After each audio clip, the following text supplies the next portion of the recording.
Welcome to the Tennessean Newsroom. I'm Duane Gang, and this is our weekly look at politics in Tennessee. I'm, of course, joined by my colleague Chaz Sisk, who covers the State House for us. We're going to talk a little bit about something. We're taping this a little bit before, about 11 o'clock this morning. And Chaz, you're going to go to a news conference today about what's kind of being called the Ag Gag bill. This is a bill that would really kind of restrict undercover video that animal rights groups take. Kind of stems from the walking horse incident and video that the Humane Society of the United States did last year. It would require people to turn over these videos within 48 hours to law enforcement. So what are you going to at 12:30? This bill really has, the animal rights groups have really taken offense and issue with this bill. Yeah, this is a bill that's really taken gotten a lot of attention here in the last week or so as it began to finally move through the legislature. The Humane Society of the United States, which is an animal rights group, or an animal advocacy group, I should say, is going to be calling on the governor to veto this legislation. The governor said last week that he's going to look at it. It seems like of any of the bills that pass the legislature, this may be among the more likely ones to get a veto scrutiny, or at least for him to let go into law without his signature, which is another way that he often shows his displeasure with a bill. This legislation, there's going to be some national groups here in an hour or so at Legislative Plaza. Right. Humane Society of the United States, which is a fairly active group, is going to be leading this. And there'll be some local Tennessee Democrats as well speaking there.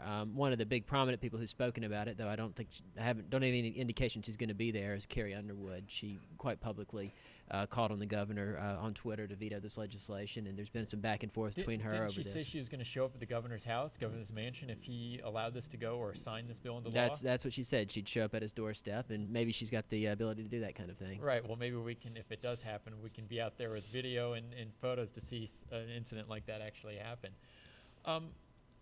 We're kind of at the end of the legislative session. What have been some of the highlights and kind of some of the things that have struck you as we've gone through another session here? I think one of the big things has been just how the supermajority in the legislature has worked.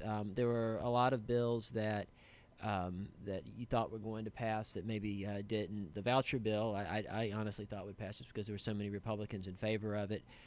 But there were just some differences between the governor and some of the Senate Republicans over it. We saw some other legislation break down over some similar lines. There was the charter authorizer was held hostage over an unrelated bill dealing with judicial redistricting that the House didn't want to go along with. So it wasn't quite the smooth ride that I think a lot of people, especially Republicans, were hoping for. Let's talk a little bit about something that happened last week that involves the governor's family.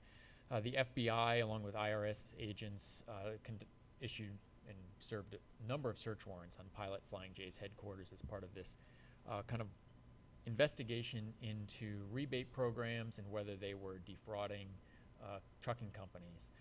The governor hasn't had any real day-to-day role in the company, but has there been some political fallout? I mean, is now he being asked a lot of questions about the company and his family's business? Yeah, sure. I mean, the governor ran in 2010 and back even in 2009 on Pilot's track record. It's one of the most respected companies in the state, and his ads back during the governor's campaign, depicted him as being very much a part of this company, somebody who traveled the road for it, stocked coolers, swept floors, I believe were things that were said in the advertisements. So he's pretty closely linked himself all along to Pilot's successes, and now now that there's some questions about those successes, he's going to be tied to it to some extent. He came out and said some things last week.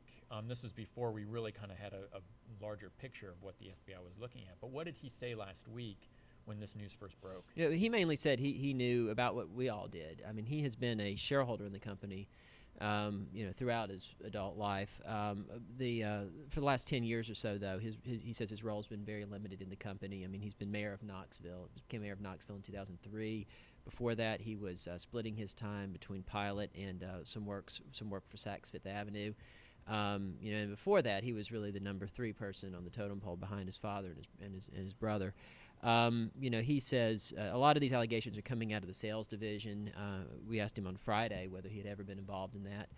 He told us no, that he probably hadn't made a sales call in 25 years. Maybe when he first started out and was getting his feet wet in the business, he might have made a few, but not since then. Right. And we should note that his brother Jimmy Haslam, the current CEO of the company, is the one kind of really now in the spotlight with some of the information that came out in the affidavit, that he was involved present in sales calls when some of these issues were talked about. And of course, the FBI's got. Yeah, he was present, I think, in some of the meetings where some of the sales practices were discussed. The person that the indictment really, or not the indictment, the affidavit, I should say. The people that it really focuses on are in the sales division. The VP of sales, he's singled out many times in it. A lot of his underlings are talked about. There's a big sales meeting, which it doesn't appear from my reading of the affidavit that Jimmy Haslam was at. There was a big sales meeting where a lot of these practices were discussed explicitly. Jimmy Haslam's role seems to be, if he didn't know, he should have known that this was going on. But a lot of the most damning things were underneath him. And of course, one of the fascinating things of this story is the folks up in Cleveland are really watching this closely as well and been reporting on it as well, because Jimmy Haslam, of course.